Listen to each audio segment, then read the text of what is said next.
به نام خداوند جان و خرد.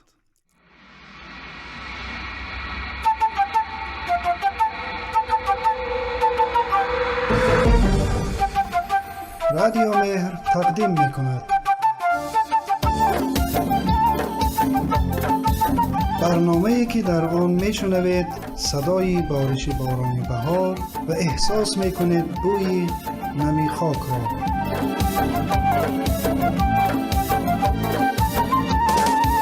کاشانه مهر.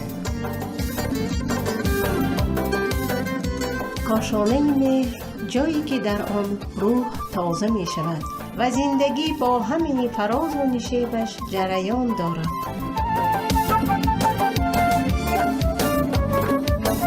همراه ما باشید تا بر روی زندگی لبخند بزنیم. کاشانه‌تان پرمهر. سلام و درود بر شما شنوندگان و همراهان عزیز رادیو مهر. جاوید حسینی هستم و با یکی دیگر از برنامه‌های کاشانه مهر با شما همراه خواهم بود.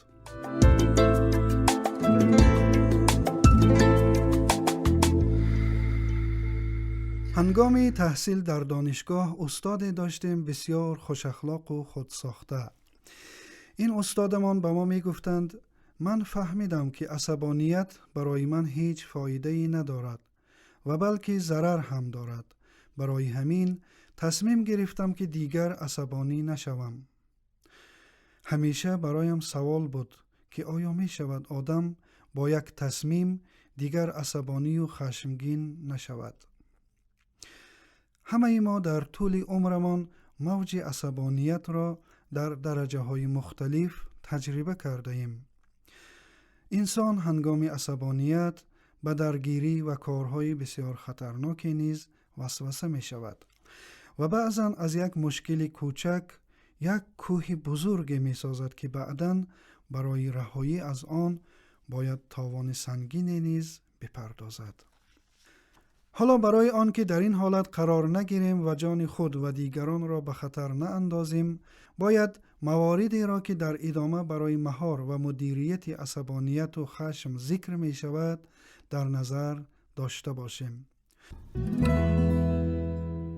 ابتدا تبرکاً در همین مورد حدیثی را از پیامبر اکرم صلی الله علیه و آله و سلم نقل می کنیم که می فرمایند کمال دلیری آن است که کسی خشمگین شود و از شدت خشم چهره‌اش سرخ شود و مویهایش بلرزد، اما بر خشم خود پیروز گردد. بحثمان در مورد کنترل و مهار کردن خشم بود و اولین راه مهار خشم این است که ما در پی شناسایی یک روزنه و یک راه فرار از عصبانیت خودمان باشیم.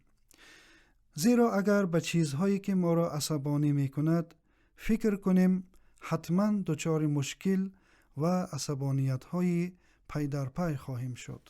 پس بهتر است در صورت عصبانیت سعی کنیم نفس عمیق بکشیم و از راه های منطقی برای رفع مشکلاتی که باعث عصبانیت ما می شوند استفاده کنیم.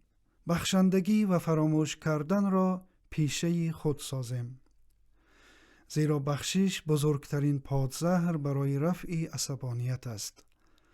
اگر ما به خشم و عصبانیت اجازه دهیم که در ما نفوذ کند و به افکار منفی ادامه دهیم، در نهایت چیز جز تلخی، خشم و بدبینی نصیبمان نخواهد شد.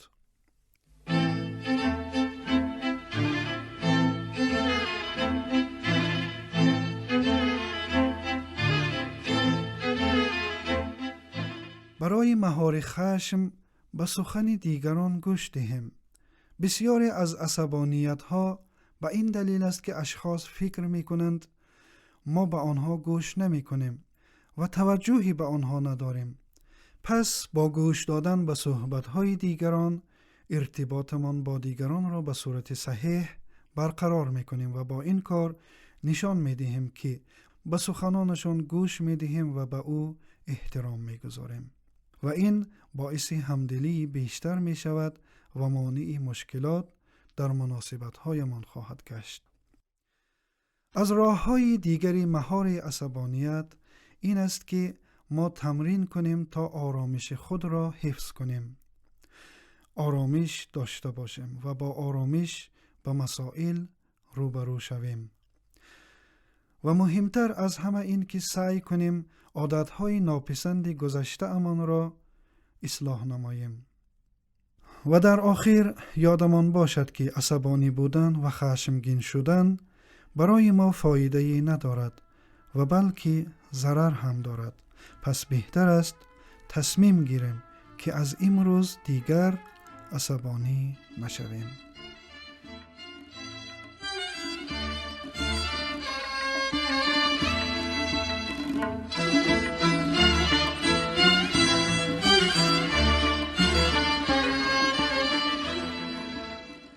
با امید سلامتی و تندرستی شما عزیزان شنونده برنامه کاشانه مهر را همینجا به پایان میبریم و از شما نیز کمال تقدیر و تشکر را داریم که تا اینجا ما را همراهی کردید. تا برنامه دیگر و تا کاشانه مهر دیگر، خدایار و نگهدار.